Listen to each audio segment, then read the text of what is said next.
श्री स्वामी समर्थ, जय जय स्वामी समर्थ, श्री स्वामी समर्थ, जय जय स्वामी समर्थ। श्री स्वामी समर्थ महाराजांच्या नामस्मरणाने आजच्या व्हिडिओला सुरुवात करूया। शुभ दुपार सगळ्यांना। कसे आहात तुम्ही सगळे? आशा व्यक्त करते स्वस्त असाल, मस्त असाल, स्वामींच्या सेवेमध्ये रममाण असाल। काल परवा दिवशी छान असे व्हिडिओ केलेले आहेत, जे बरेच तुम्हाला उपयोगी व्हिडिओ आहेत। पाहिले नसतील तर अजूनही जाऊन बघा। चॅनलला सबस्क्राइब केलं नसेल तर सबस्क्राइब करत जावा। कमेंट मध्ये श्री स्वामी समर्थ लिहायला विसरू नका। त्याचप्रमाणे लाईकचं बटन दाबायलाही विसरू नका। हे टोटली फ्री आहे आणि सबस्क्राइब करून ऑलचं बटन दाबल्यामुळे तुम्हाला माझा येणारा नवीन प्रत्येक व्हिडिओ बघायला मिळेल। चला तर मग आजच्या व्हिडिओला सुरुवात करूया। आता सध्या सगळ्यांची 21 पारायणे, कुणाचं 11 पारायणे, तर कोणी कोणी हौसेनं म्हणजे इच्छा आहे म्हणून गुरुचरित्र पारायण करत आहे, कुणी तारक मंत्राचा संकल्प करत आहे, तर कुणी ह्याचा जपाचा संकल्प करत आहे। असे आता प्रकट दिन आल्यामुळे अनेक सेवा बरेच भक्त करत आहेत। मी सुद्धा, तुम्ही सुद्धा, ज्याला जी जमेल ती सेवा प्रत्येक जण आपापल्या परीने करत आहे। पण त्यातूनही अनेक कमेंट असे येतात आणि कमेंटवरनच आम्ही व्हिडिओ बनवतो की खरंच हे प्रश्न जर लोकांच्या मनात पडत असतील तर आपल्याला ह्याच्यावर एखादा व्हिडिओ तरी बनवला पाहिजे। तर असे कमेंट येतात की ताई, हे सगळं करताना संकल्पयुक्त आम्ही जेव्हा कुठलीही सेवा करतो तेव्हा एखादा नियम पाळला नाही गेला, नियम तुटला, नियमांचा भंग झाला तर काय करावे? तर त्याचंच उत्तर मी तुम्हाला आजच्या सेवेमध्ये देणार आहे। आता संकल्पयुक्त पारायण म्हणजे काय, तर ओळीने 11 दिवस किंवा 21 दिवस पारायण करणे। ह्याला काय नियम असतात बरं? तर परान्न खाऊ नये। त्याचप्रमाणे संकल्पयुक्त पारायण असेल तर पूर्णपणे ब्रह्मचर्याचे पालन करणे। त्याचप्रमाणे मांसाहार न करणे, घरातही मांसाहार न करणे आणि आपणही मांसाहार न करणे, ही संकल्पयुक्त पारायणाचे साधे सुधे नियम आहेत। एकदाच बसून पारायण पूर्ण करणे। एकदा जर सकाळी बसलात तर सकाळी, एकदा जर संध्याकाळी बसलात तर संध्याकाळी, अशा प्रकारे पारायण पूर्ण करणे। आता तारक मंत्राचं जर पारायण करत असाल तर तारक मंत्र 11 वेळा म्हटल्याशिवाय न उठणे, त्यात सुद्धा बाहेरचं अन्न न खाणं किंवा ब्रह्मचर्याचे पालन करणे। प्रत्येकाने संकल्प धरलेला असतो की हे करेपर्यंत मी या गोष्टी सोडून देईन म्हणून, आणि मग त्याला आपण एक सेवा किंवा एक पारायण ह्याचं नाव देतो की मी इतकी पारायणे करत आहे, मी इतक्या वेळा तारक मंत्र म्हणत आहे, मी इतक्या वेळा जप करत आहे। सेवा म्हणजे अगदीच काही साधी सोपी गोष्ट नाहीये की उठलं आणि बसलं आणि नाही नियम पाळले तरी चालतात, कारण शेवटी हे आपल्याला ब्रह्मांड नायकाची सेवा करायची आहे। थोडेफार नियम अटी यासाठी भक्तांना लावून दिलेले असतात, कारण त्यांचं सेवेमध्ये लक्ष राहावं आणि त्या काळात त्यांच्याकडून कुठलंही दुष्कृत्य होऊ नये। अर्थातच कुणाशी ते भांडू नयेत, मारामारी करू नये, काही सेवन करून चुकीचं वागू नये, यासाठी हे नियम पाळून दिलेले असतात। म्हणजे कशासाठी? तर आपली जी मोह माया जे शरीर आहे की आपल्याला सतत कुठला तरी मोह माया विकार असतो, आपल्याला हे पाहिजे ते पाहिजे, त्या गोष्टींना पूर्णपणे आपण सोडून एक योगी बनून जेव्हा आपण एखादी गोष्ट करतो, आता गुरुचरित्रात तर पूर्ण योगीच बनावे लागते बघा, चटईवर झोपावे लागते। तर अशा पद्धतीने या जेव्हा सेवा करायच्या असतात तेव्हा खरोखर मदमोह माया मत्सर या सगळ्या गोष्टी सोडून, हे सगळे विकार सोडून जेव्हा आपण सेवेला बसतो तेव्हाच ती सेवा फळास लागते।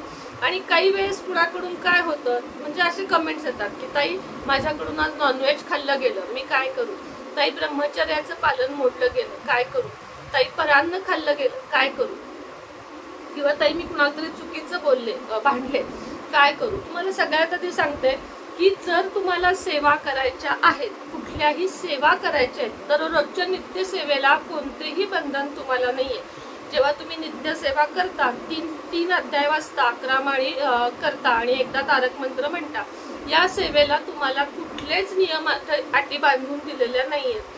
मात्र जेव्हा तुम्ही कुठलीही सेवा संकल्पयुक्त तुम्हाला काहीतरी पाहिजे आहे म्हणून धरता, तेव्हा त्याचे नियम अटी 100% पाळणं तुमच्यासाठी तुमचं कर्तव्य आहे। परमेश्वरासाठीचं आपलं आणि आपल्यासाठीचं पण आपलं हे एक कर्तव्य आहे। अशा वेळेस तुम्ही नियम तोडायचेच नसतात। 100% तर मी हे सांगेन की नियम तोडून कुठलीही गोष्ट करायची नाही, ते पूर्णत्वास जात नाही। पण चला, काही जणांचं असं म्हणणं आहे, काही व्हिडिओज असे येतात की ते माऊली आहेत, ते कुणाला शिक्षा देणार नाहीत. माहितीये ते माऊली आहेत, ते कुणाला शिक्षा देणार नाहीत. पण मग जर गुरुचरित्रासारख्या ग्रंथामध्ये लिहिलेलं आहे की या गोष्टींचं सेवन करू नये, तर त्या लिखाण करणाऱ्याच्या वाक्यांना काहीतरी अर्थ आहे, एवढं मला तरी कळतं. गादीवर झोपू नये, ब्रह्मचर्याचं पालन करावं, हे स्वतः गुरुचरित्रामध्ये लिहिलेलं आहे. त्या आपण जेव्हा संकल्पयुक्त सेवा करतो तेव्हा हे नियम पाळूनच करा. आणि जर तुम्हाला नियम पाळता येत नसतील तर सरळ नित्य सेवा करा. कुठलेही व्हिडिओ बघून, माझे असू देत, कुणाचेही असू देत, की 11 ते 31 मार्च, 21 ते 31 मार्च जे आम्ही व्हिडिओ करतो, या सेवा करा. त्या सेवेमध्ये तुम्ही पडूच नका, कारण नित्य सेवा सगळ्यात महान सेवा आहे. जर तुमच्याकडून सगळे नियम पाळणे होत असेल तर अवश्य आणि अवश्य त्या सेवा करा. पण तुमच्याकडून जर नियमांचं पालन होत नसेल, उल्लंघन होत असेल, तर तुम्ही त्या सेवा करू नका. नित्य सेवा करा, शांत सेवा करा, कुठलेही त्याला बंधन नाही, कुठलेही तुम्हाला त्याला हे नाही. आणि प्राप्ती एवढीच मिळते, जेवढी याला मिळते तेवढीच मिळते. देव काही वर खाली मोजून मापून कधीही आपल्याला देत नाही की तू ही सेवा केलीस म्हणून तुला एवढं देईन, तू ती सेवा केलीस म्हणून तुला एवढं देईन. जन्मोन जन्मी, महिनोन महिनी गुरुचरित्र करून सुद्धा काही जणांना काहीच मिळत नाही. पण काही भक्त एकदाच बसतात, करतात, त्यांना सगळं काही मिळून जातं. त्यामुळे देवाचं काही सांगता येत नाही की तो कधी कुणावर खूप हे होऊन जाईल आणि कधी कुणाला खूप परीक्षा बघायला लावेल, हे सांगता येत नाही. आता हे झालं, नियम पाळता येत नसतील तर करू नका हा विषय. आता तुमच्याकडून नियम तुटलेत, तुम्ही पारायण करताय, 21 दिवसाचं करताय आणि 10व्या दिवशी तुमच्याकडून एक नियम तुटलाय की ताई परान्न खाल्ले, ताई नॉनव्हेज खाल्ले, ताई ब्रह्मचर्याचं पालन तुटले, किंवा काय जे असेल तुमच्याकडून तुटले, तर तुम्ही काय करायचं? ज्या दिवशी जी काही चूक झाली असेल ती सोडून द्यायची. दुसऱ्या दिवशी सकाळी पुन्हा आंघोळ वगैरे करायची, माफी मागायची, पुन्हा संकल्प धरायचा. उरलेले जे मागचे दिवस आहेत ते कंटिन्यू मध्ये नाही धरायचे, ती नुसती सेवा म्हणून सोडून द्यायची. आणि दुसऱ्या दिवशीपासून तुम्ही ती सेवा परत करायची. म्हणजे काय, तुम्हाला कळालं? 21 मधले 5 झालेत, 7 झालेत, 11 झालेत, तर तुम्ही ते सोडून द्यायचे आणि उद्यापासून आंघोळ करून, नवीन संकल्प करून, नवीनपणे पुन्हा ते पारायण चालू करायचे. कारण जर एकदा आपण संकल्प केला की संकल्प सोडून चालत नाही. हा, मात्र सूतकच आलंय तुमच्याकडे तर तुम्ही ते सोडू शकता, कारण सूतक हे प्रत्येकाला माहितीये की ते आपल्या हातात नसतं. सूतक आलं असेल तर सूतक संपूर्ण संपले, 13 दिवस सगळे झाले की पुन्हा नव्याने सुरू करा सेवा. तेव्हा सुद्धा संकल्प सोडायचा नाही. संकल्प सेवा सोडणं म्हणजे अर्धवट सेवा सोडणं, म्हणजे देवाला थोडक्यात आपण वाट बघत ठेवणं आहे. संकल्प कशाला म्हटले? देवा मी एवढं एवढं करेन, मला तू एवढं एवढं दे, हा एक संकल्प आहे, एक प्रकारची डील म्हणतो ना आपण, तशी आहे. आणि देवाला अशी वाट बघत लावणे हे चुकीचं आहे. म्हणून जेव्हा तुमच्याकडून असे काही तुटतात, चुकून काही गोष्टी तुटतात, एक तर 100% सांगते की करता आहात तर तुटून देऊ नका. कुठलेही नियम तुटून देऊ नका. मनावर संयम ठेवा, शरीरावर संयम ठेवा, जिभेवर संयम ठेवा, पूर्ण तुमच्या इंद्रियांवर संयम ठेवा. हे जमणार आहे हे माहीत असेल तरच मोठ्याल्या सेवा करा, अन्यथा नित्य सेवा फक्त करा. महाराज फक्त भक्तीचे भुकेलेले आहेत. मी दररोजच्या व्हिडिओमध्ये तुम्हाला सांगते, कुठलेही काटेकोरपणे नियम पाळून सेवा करायला जमत नसेल तर साध्या सेवा करा. पण जर तुम्ही गुरुचरित्रासारखी पावन ग्रंथाची सेवा करताय, ताई नियम नाही आम्ही पाळणार तरी आम्ही करणार, चालणार नाही.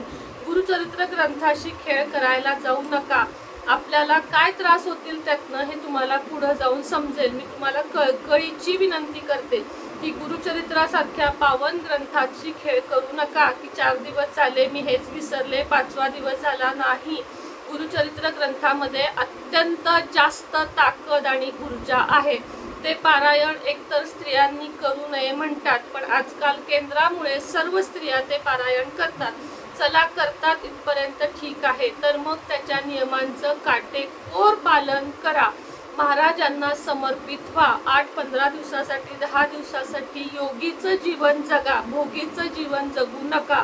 तर म्हणजे फळ मिळेल का नाही हे खूप लांबची गोष्ट आहे. मी तुम्हाला असंही नाही म्हणणार की तर तुम्हाला फळ मिळेल, तर तुमची सेवा पूर्णत्वाला जाईल, तर ती सेवा दत्त महाराजांपर्यंत पोहोचेल. दत्त महाराजांचं अत्यंत सगळं कडक होतं. दत्त महाराजांचं असं नव्हतं की हे चालेल ते चालेल, ते स्वतः सोहळ्यामध्ये असत. त्यामुळं दत्त महाराजांची सेवा ही सोहळ्यात करण्याची आणि कडक सेवा आहे. दत्त महाराजांचं स्थान ज्या घरात असतं तिथं सुद्धा खूप कडक सगळं पाळावं लागतं. मला जीव तोडून मी सांगण्याचं काम केलं आहे.